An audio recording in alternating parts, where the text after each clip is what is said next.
Hello dear students. पिछले video में हमने चैप्टर 3 के जो ऑब्जेक्टिव क्वेश्चंस हैं उनमें से 5 क्वेश्चंस को सॉल्व किया था। आज की इस वीडियो में हम बचे हुए जो सवाल हैं, टोटल 10 सवाल है, इनको करेंगे। ठीक है, तो स्टार्ट करते हैं क्वेश्चन नंबर 6 से। तो ये क्वेश्चन नंबर 6 आपको दिख रहा है। 2 मीटर त्रिज्या के एक आवेशित खोखले गोलीय चालक के पृष्ठ पर 500 वोल्ट विद्युत विभव है। केंद्र से 1.5 मीटर की दूरी पर विद्युत विभव क्या होगा। बहुत ही सिंपल सवाल है। ये आंसर होगा 500 वोल्ट ही होगा, डी होगा। देखिए, आपने पढ़ा है कि एक आवेशित चालक गोला है, उसके सतह पर विभव का मान कितना होता है, तो होता है KQ/R, और उसके अंदर के प्रत्येक बिंदु पर भी विभव का मान जो होता है वो होता है KQ/R, यानी जो सतह पर होता है वही उसके अंदर होता है। अब कह रहा है यहाँ पे क्वेश्चन में कि 2 मीटर त्रिज्या है और 1.5 मीटर की दूरी आपको केंद्र से आगे जाना है। तो केंद्र से 1.5 मीटर आगे जाओगे तो रहोगे तो इस गोले के अंदर ही, क्योंकि 2 मीटर त्रिज्या है, तो यानी अंदर का ही ये कोई बिंदु है। सतह पर दिया हुआ है, देखिए दिया हुआ है पृष्ठ पर 500 वोल्ट, तो 1.5 मीटर दूरी यानी अंदर के उस बिंदु पर कितना होगा। तो जैसा कि मैंने अभी बताया कि सतह पर वैल्यू होती है KQ/R, अंदर भी वैल्यू यही होती है, यानी आंसर हो जाएगा क्वेश्चन नंबर 6 का आंसर हो जाएगा 500 वोल्ट आंसर होगा, यानी 6 का आंसर हो जाएगा डी। ठीक है, नेक्स्ट सवाल की तरफ चलते हैं हम लोग। तो नेक्स्ट सवाल आपको दिख रहा है, एक अल्फा कण को विरामावस्था में एक बिंदु जहां पर 70 वोल्ट विभव है से दूसरे बिंदु जहां 50 वोल्ट विभव है तक ले जाने में उसकी गतिज ऊर्जा होगी, यानी बेसिकली काम कितना करना पड़ेगा। तो देखिए, आपको बताया है W बराबर होता है लाया गया आवेश गुना विभव या विभवांतर। तो देखिए, आवेश अल्फा को ले जा रहे हैं तो अल्फा पे होता है 2 इलेक्ट्रॉन के बराबर का आवेश, है ना।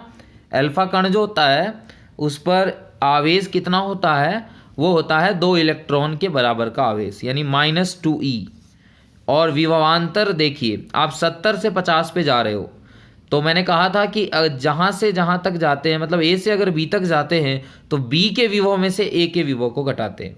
तो आप 70 वोल्ट से 50 वोल्ट जा रहे हो, यानी 50 वोल्ट में से 70 वोल्ट घटेगा तो क्या आएगा, विभवांतर का मान -20 वोल्ट। तो इस तरीके से माइनस माइनस प्लस हो गया और 40 इलेक्ट्रॉन वोल्ट। तो ये हमारा आंसर हो गया। इतना काम करना पड़ेगा इसको यहाँ से यहाँ तक ले जाने में, और यहाँ से यहाँ तक ले जाने में जो काम करना पड़ता है वही क्या होता है, बेसिकली वही गतिज ऊर्जा की वैल्यू होती है। तो आप देख सकते हैं ऑप्शन बी में 40 इलेक्ट्रॉन वोल्ट है, यानी 7 का आंसर हो जाएगा बी। ठीक है, क्वेश्चन नंबर 8 की तरफ चलते हैं। क्वेश्चन नंबर 8 कह रहा है कि एक विद्युत क्षेत्र की वैल्यू है ना E, उसका मान 0 है, तो विभव बताओ। तो आपको मैंने पढ़ाया है E बराबर होता है -dV/dL। अब कह रहा है इलेक्ट्रिक फील्ड एक जगह पे है, कोई बिंदु है, वहाँ पे इलेक्ट्रिक फील्ड कितना है, 0। तो आपको बताना है कि V क्या होगा। तो आप एक चीज़ बताइए, विभव के अवकलन करने पर आपको इलेक्ट्रिक फील्ड मिलता है और उसकी वैल्यू 0 है, तो विभव का अवकलन 0 है, इसका मतलब विभव क्या होगा आप बताइए। इसका मतलब विभव होगा नियत, क्योंकि आपने तो पढ़ा है कि नियत राशि का ही अवकलन 0 होता है। तो V क्या हो जाएगा, नियत, यानी जो क्वेश्चन नंबर 8 है उसका आंसर हो जाएगा डी। ठीक है, क्वेश्चन नंबर 8 का आंसर हो जाएगा डी। नेक्स्ट क्वेश्चन की तरफ हम लोग बढ़ते हैं। नेक्स्ट क्वेश्चन कह रहा है कि समान पृष्ठ आवेश घनत्व से आवेशित 2 चालक गोलों की त्रिज्याएं दी हुई हैं। कह रहा है उनके केंद्र पर V1 और V2 है, विभव के मान। तो V1/V2 क्या होगा। तो देखिए, आपने पढ़ा है V बराबर होता है KQ/R, जैसा कि अभी अभी बताया मैंने। ठीक, अगर इसको हम पृष्ठ आवेश घनत्व के रूप में इसको ले जाएं तो देखिए क्या होगा। तो K की वैल्यू होती है 1/4πε0। और आपको पता है कि हाफ समेशन क्या होता है बताइए। हाफ समेशन होता है Q में एरिया, यानी 4πr² गोले का एरिया। तो Q की वैल्यू हो जाएगी हाफ समेशन गुना 4πr²। ठीक है, तो यहाँ Q की जगह पे हम लिखेंगे हाफ समेशन गुना 4πr² और बटा में R। ठीक, तो 4π से 4π कट गया, तो फाइनली वैल्यू क्या आ गई, अच्छा R से R कट गया, तो फाइनली वैल्यू आ गया if half summation into R divided by ε0। आप देख सकते हैं यहाँ तो कट गया ना, ये सब कट गया, यहाँ आर बचा रहा और एप्सिलॉन नॉट ये। तो ये वैल्यू होती है, अगर हम देखिए के क्यू बटे आर होती है क्यू के रूप में, ठीक, विभव का मान सतह पर, और अंदर केंद्र पर भी इतना ही होता है, जैसा कि बताया मैंने अभी यहाँ पे इस सवाल में कि जितना सतह पर होता है उतना ही अंदर के प्रत्येक बिंदु पर। तो केंद्र भी अंदर का ही एक बिंदु है, तो केंद्र पर भी के क्यू बटे आर ही होगा। तो के क्यू बटे आर जो है वो तो है क्यू के रूप में, अगर इसी क्यू को हम लोग चेंज कर दे किस में, हाफ समेशन के रूप में, तो ये हो जाता है हाफ समेशन आर बटा एप्सिलॉन नॉट। तो ये विभव है, यानी बेसिकली आप देख सकते हैं कि V समानुपाती किसके है, R के, इस हिसाब से, ठीक है। अगर हम लोग V को लें हाफ समेशन R बटे एप्सिलॉन नॉट में अगर देखें तो देखिए यही तो समझने वाली बात है। अगर कोई इसको ध्यान देगा ना तो वो समझेगा कि V समानुपाती होता है 1 बटे R के, क्योंकि V बराबर के क्यू बटे R होगा। तो आपसे अपने से पूछा जा रहा है V1 बटे V2, तो कोई अगर इसको देख के कहेगा तो वो कह देगा उल्टा, क्योंकि ये 1 बटे 2 है और यहाँ व्युत्क्रमानुपाती है, तो आंसर बताएगा R2 बटे R1, जो कि ऑप्शन कितने में है, ऑप्शन बी में है। लेकिन ऑप्शन बी आंसर नहीं होगा, क्योंकि यहाँ पे चालक गोलों के पृष्ठ आवेश घनत्व समान है, आवेश समान नहीं, आवेश समान होता तो ये इसके व्युत्क्रमानुपाती होता, लेकिन यहाँ पे क्या है, यहाँ पे हाफ समेशन समान है। तो हाफ समेशन में आप देख सकते हैं V इज इक्वल टू क्या है, हाफ समेशन R बटे एप्सिलॉन नॉट। अब अगर ये चीज़ समान है तो V समानुपाती हो गया R के, यानी V1 बटा V2 अगर हमसे पूछा जा रहा है तो उसका मान होगा R1 बटे R2। सिंपल है, क्लियर है, ठीक है। तो इसका आंसर हो जाएगा A, है ना, 9 का आंसर हो जाएगा A। तो यहाँ पे ये अच्छा सवाल था, मैंने आपको बताया कि अगर Q समान हो तो ऐसी स्थिति में R2 बटा R1 होगा, व्युत्क्रमानुपाती होगा इसके, लेकिन अगर हाफ समेशन समान हो तो ऐसी स्थिति में ये समानुपाती होगा। तो इस क्वेश्चन को आप अच्छे से समझेंगे। चलिए नेक्स्ट जो क्वेश्चन है उसे देखते हैं हम लोग, क्वेश्चन नंबर 10।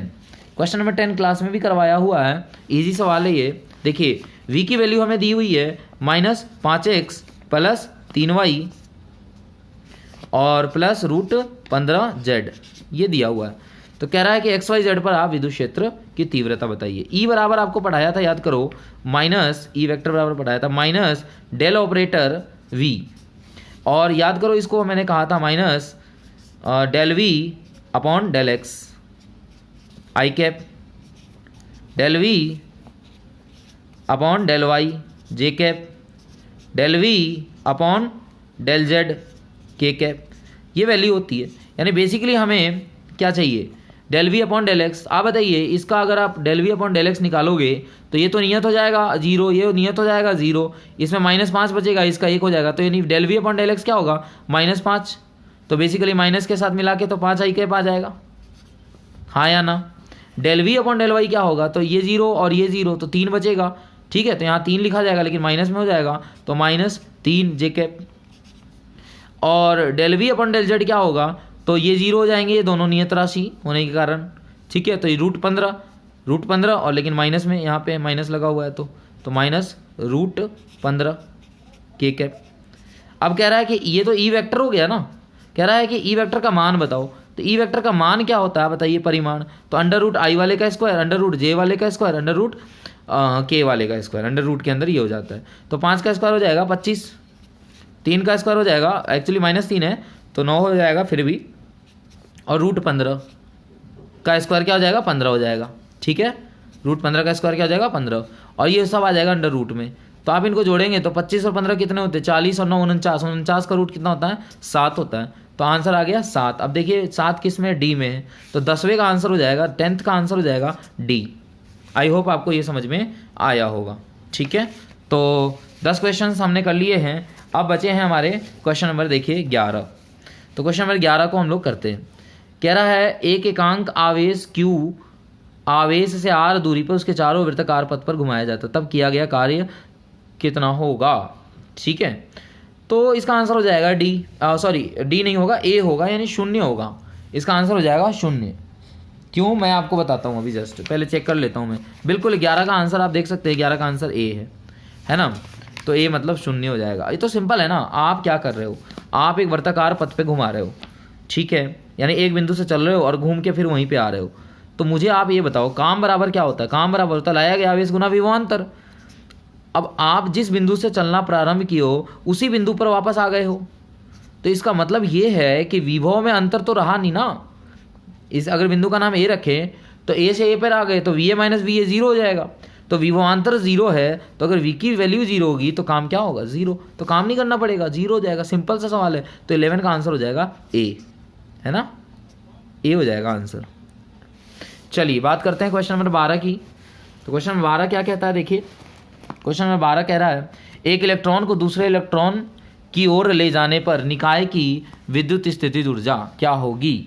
एक इलेक्ट्रॉन है और उसको दूसरे इलेक्ट्रॉन की ओर आप ले जा रहे हो, ठीक है, यानी एक इलेक्ट्रॉन पहले से है यहाँ पे, माइनस वाला चार्ज है, और आप इसके एक दूसरे इलेक्ट्रॉन को इसके पास लेकर आ रहे हो। तो आप बेसिकली ये बताइए कि ये इलेक्ट्रॉन इस इलेक्ट्रॉन को आने तो नहीं देना चाहेगा ना, क्योंकि इलेक्ट्रॉन पर इलेक्ट्रॉन जो है वो इलेक्ट्रॉन पर क्या करेगा, अट्रैक्शन का फोर्स लगाएगा या रिपल्सन का फोर्स लगाएगा, रिपल्सन का फोर्स लगाएगा। लेकिन फिर भी आप ला रहे हो, लिखा हुआ है ले जाने पर, इसका मतलब ला रहे हो आप, तो इसका मतलब आपको आप काम कर रहे होंगे यहाँ पे, आप यहाँ पे मेहनत कर रहे होंगे। तो अगर आप मेहनत कर रहे हो, आप काम कर रहे हो, तो विद्युत स्थितिज ऊर्जा तो इसकी बढ़ेगी ना, सिस्टम की, निकाय की विद्युत स्थितिज ऊर्जा क्या होगी, बढ़ेगी। इसका मतलब है कि इसका आंसर हो जाएगा 12 का क्या हो जाएगा, आंसर ए होना चाहिए। और मैं चेक भी कर लेता हूँ अभी। तो 12 का जो आंसर है बिल्कुल सही है, ए दिया हुआ है ना, आप देख सकते हैं 12 का आंसर ए दिया हुआ है। 11 का भी ए दिया हुआ था, अभी किया था मैंने 0, और 12 का आंसर ए दिया हुआ है। समझ रहे हैं इस सवाल को क्या किया, इस सवाल में क्या किया, एक इलेक्ट्रॉन के पास दूसरा इलेक्ट्रॉन ला रहे हैं, तो इलेक्ट्रॉन के पास दूसरा इलेक्ट्रॉन लाएंगे तो लाने थोड़ी देगा, वो तो धक्का देगा, लेकिन आप ला ही रहे हो, इसका मतलब आप काम कर रहे हो, और काम कर रहे हो तो आप सिस्टम की तो ऊर्जा आप क्या कर रहे हो, बढ़ा रहे हो। तो इस तरीके से 12 सवाल हमने कर लिए। अब बचे हुए टोटल इसमें बचे हैं कितने सवाल, 13, 14 और 15, जिसे भी हम लोग करते हैं। तो बढ़ते हैं हम लोग क्वेश्चन नंबर 13 की ओर। 1000 छोटी छोटी पानी की बूंदें जिनमें प्रत्येक की त्रिज्या r है, प्रत्येक पर आवेश q है, मिलकर एक बड़ी बूंद बनानी है। बड़ी बूंद का विभव छोटी बूंद के विभव से कितना गुना अधिक होगा, ये है सवाल।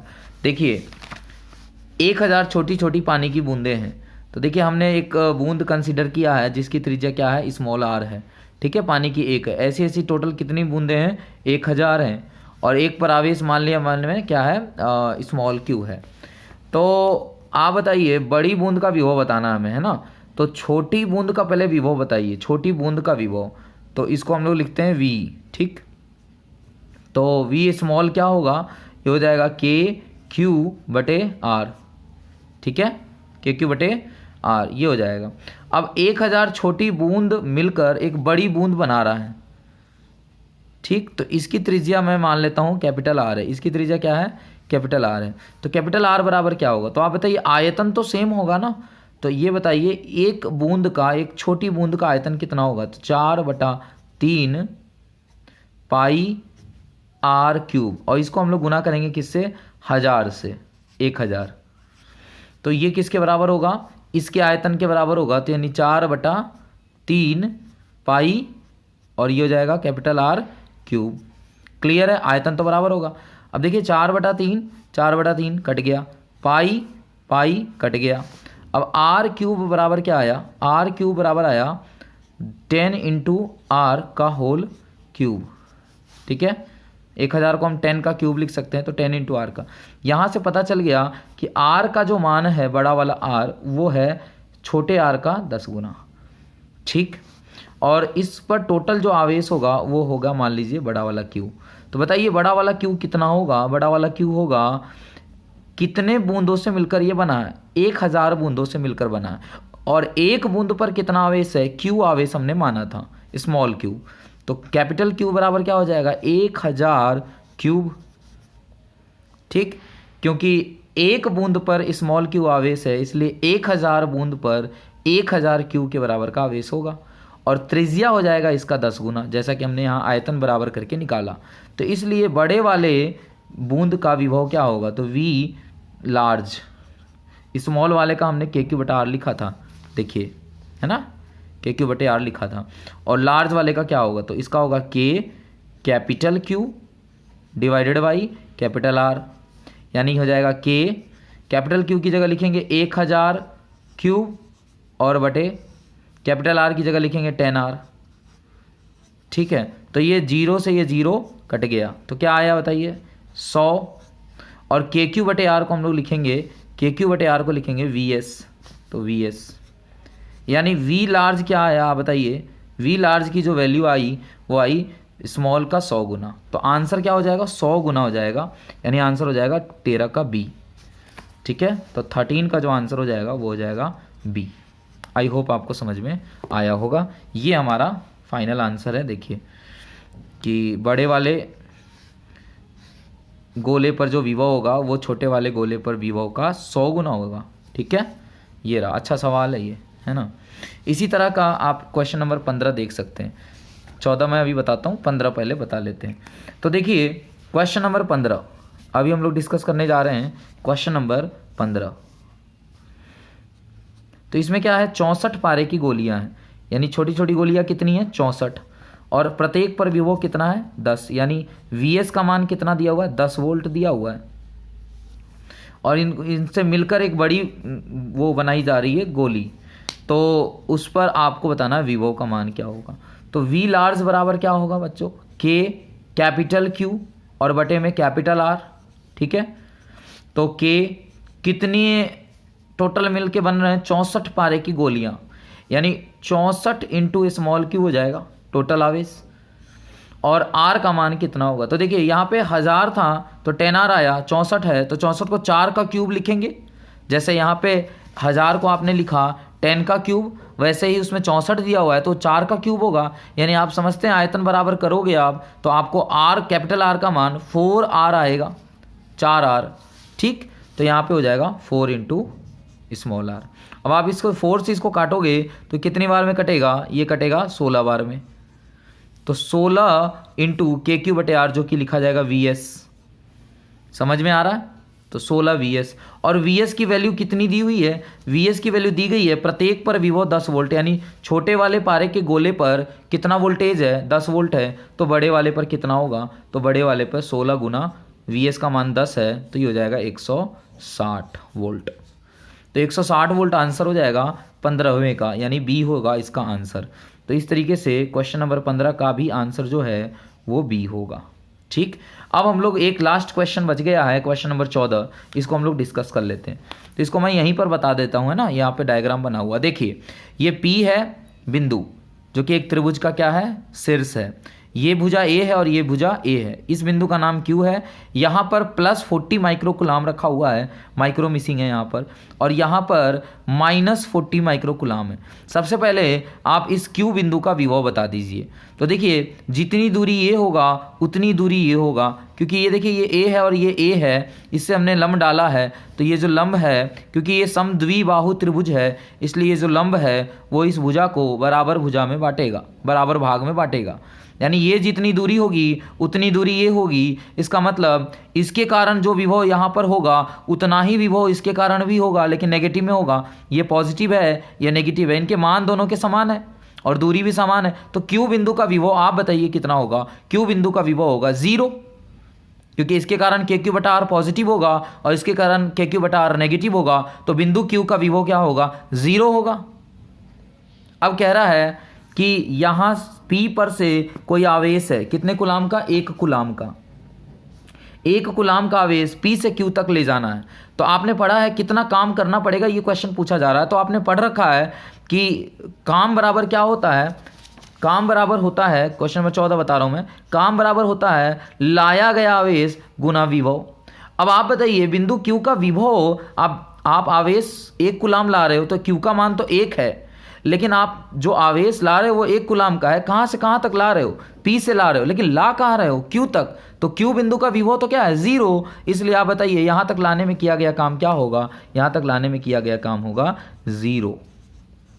जब इस बिंदु का विभव ही 0 है तो इस पर लाने में किया गया, कोई भी आवेश लेके आओ यहाँ पर, तो लाने में किया गया कार्य क्या होगा, 0 होगा। इसका मतलब 14 का आंसर हो जाएगा डी, द शून्य। ठीक है, तो 14 का आंसर हो जाएगा डी।